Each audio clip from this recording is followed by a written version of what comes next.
Welcome to our channel. On today's video, we're going to talk about the top 10 reasons why you should never move to the state of Alabama. Since I myself moved to Alabama, and it wasn't worth all I had to shoot to do it. So if for some reason you forgot to take your medication and you're considering moving to Alabama, I'm going to give you guys a real top 10 list of the things you need to be concerned about. So before you marry one of your second cousins, squat your Silverado, and join a church that has questionable ties to the Klan, you might just want to watch this video first. Because we're going to give you 10 real life experience situations that may make you question why you should move to Alabama. These are 10 real life things that will affect anybody who moves to Alabama. So if you're really considering a move to Alabama, I hope you listen to this video very carefully because this is not an opinionated list. Number 1 is the real estate laws in the state of Alabama.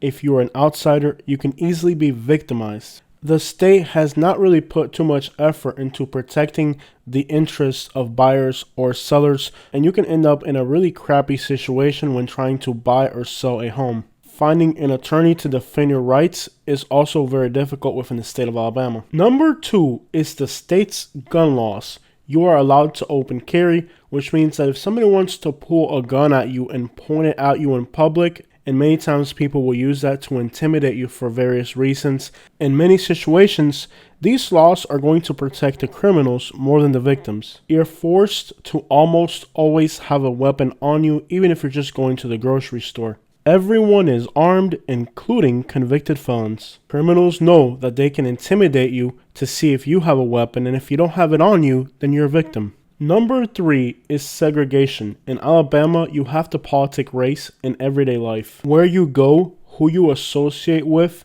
and who you can hire or work for is determined by segregation. If you violate these unspoken laws, you will have consequences. I remember walking into a restaurant in Greenville, Alabama, and all of the customers got up and left. Another time, a restaurant that I went to all the time and never had a problem, I walked in with somebody who was different, and they took 3 hours to make our meal. Another occasion, I went to a car wash and all the customers left. I found out that there would be consequences for working for this community, and I understood why the customers were willing to pay so much. It was because in order to bring that service to them, I was putting myself in a very dangerous predicament. And you're not going to let their views influence you. One day you're going to find out the price you're going to have to pay for that is really heavy. They're letting you know that if you do it, you're going to have consequences.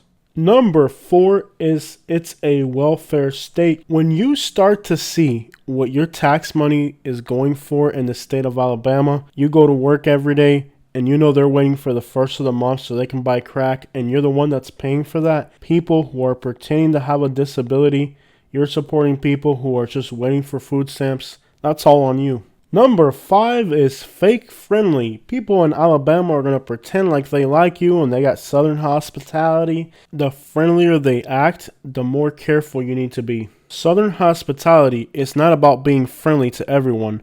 You got to walk with your gun in one hand and with hypocrisy in the other. But they're always going to keep a poker face when dealing with you. Everybody talks indirectly, so they're not exactly going to tell you what the problem is. You have to figure it out. So while you're trying to talk directly to somebody, they're listening out for indirect cues. Communication is a huge barrier you're going to have to learn how to break when you move to Alabama. Number 6 is lack of hygiene. A lot of people in Alabama might work at a chicken plant or they might work in a prison. So they're around bed bugs, they're around stinky animals, and their expectations for household hygiene is kind of almost dictated by their work conditions. Absolutely hated when I got jobs in Alabama and the person worked for a prison or they were out in the sticks and they worked at a farm or something because the hygiene that they had in their home was just so bad. I actually had to turn down jobs because the conditions in the houses were so bad. Both in the inner city and in the woods, people just have this low hygiene standard. They're okay with having bed bugs. A lot of people don't want to pay $10 a month to have waste management services. So their tampons, their toilet paper, and their baby diapers, they burn that in a fire pit outside their house. And you can smell that stuff for miles. So the hygiene thing, if you're not used to being around nasty people, you're going to have a really hard time in Alabama.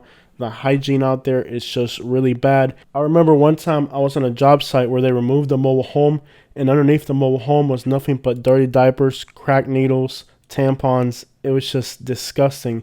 They were just throwing all their garbage underneath the mobile home, and well, you can't see it. Out of sight, out of mind. Number 7 is envy. If you think you're going to move to Alabama with equity from your home, buy a house cash, and drive around town in a brand new truck while they're over there starving waiting for their food stamp card, you have got to be kidding me. And if you do follow through with moving to Alabama, you're going to have to be very careful with how you carry yourself.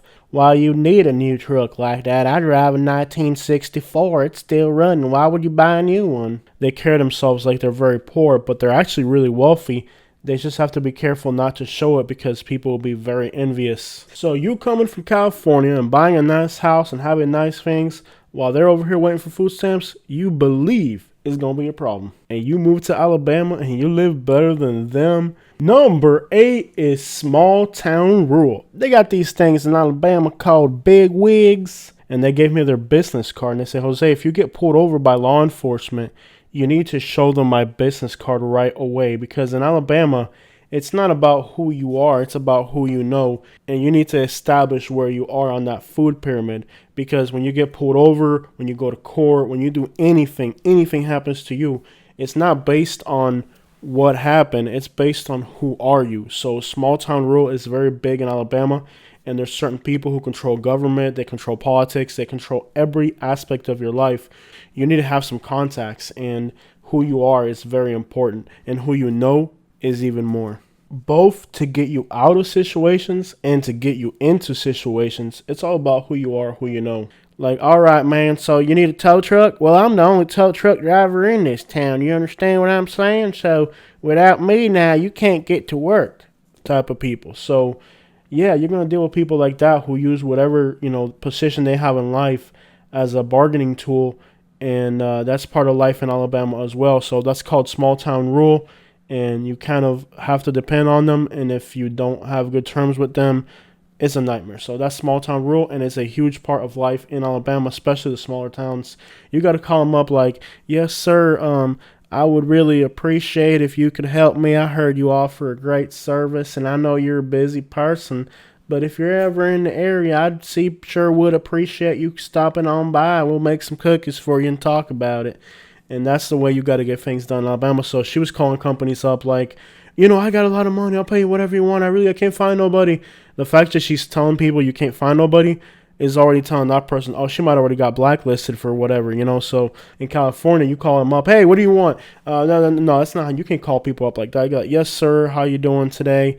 I live in Millbrook, and one of my neighbors gave me your business card. He says you're a great person, and that's how you get somebody through the door. But if you call a company up and you start talking about how much you charge, them people ain't going to answer the phone. They're going to hang up on you. And a lot of people that move to Alabama from other places, even other places that are country, they can't figure out how to get like somebody to mow their grass. Number 9 is totalitarian law enforcement. In Alabama, the man with the hat is the law. Not the law. He himself is the law. And if you forget to say yes, sir, or you turn on a camera and tell him you're going to record him, or you ain't got no idea the type of trouble you're going to get yourself in Alabama. They take their state rights very seriously. It means they don't care about the Constitution in Alabama.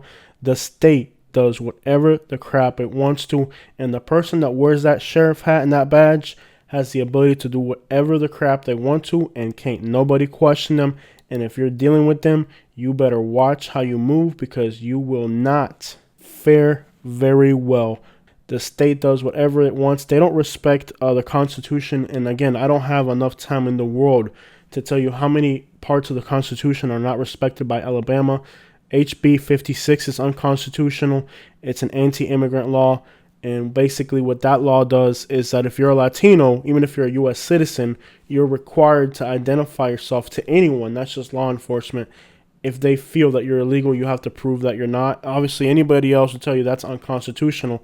Alabama doesn't give a crap. And several times Alabama has had cases go to the Supreme Court, and the Supreme Court is afraid to go against Alabama state rights.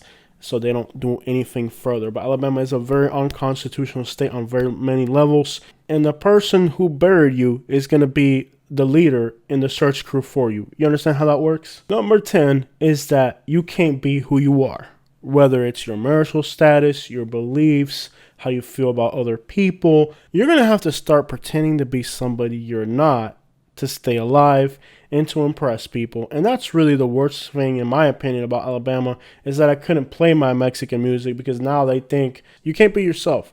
You're going to have to start pretending to be somebody you're not. And a lot of people in Alabama are not who they pretend to be. Everybody's pretending to be somebody they're not because they have to keep up with appearances. And it's really sad, but that's really one of the worst things about living in Alabama.